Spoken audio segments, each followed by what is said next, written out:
Hello, everybody, and thank you for tuning in to the weekly report. Washington's bipartisan Russia bashers are determined to start a war.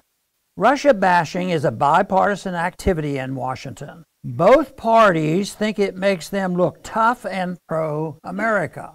But while Republican and Democrat politicians continue to one-up each other on risk-free threats to Russia, they are increasingly risking a devastating nuclear war. It's all fun and games until the missiles start flying. And in this case, we are risking total destruction over who governs eastern Ukraine. Has so much ever been risked for so little? The problem with all this tough talk is that politicians start to believe their own rhetoric and propaganda. As a result, they don't make sound decisions based on objective facts, but instead make rash decisions based on faulty information.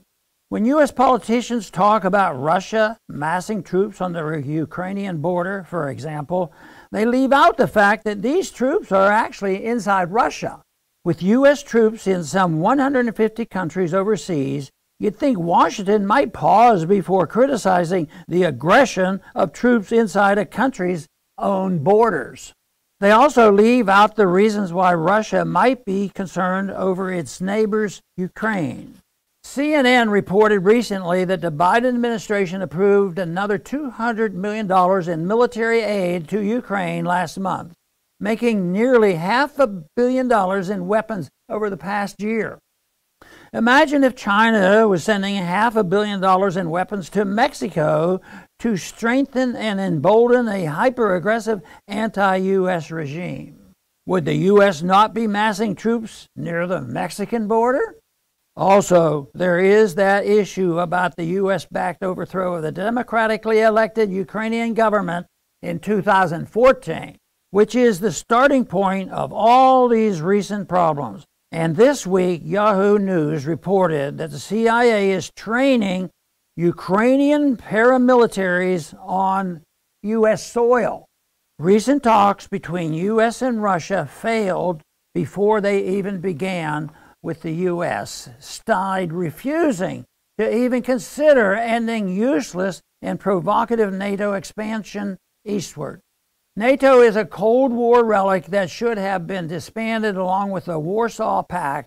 It serves no purpose, and its constant saber rattling puts us at risk in conflicts that have nothing to do with U.S. national security. How embarrassing it was to hear Blinken ridiculing Russia for coming to the aid of ally Kazakhstan as a color revolution with likely U.S. backing was brewing.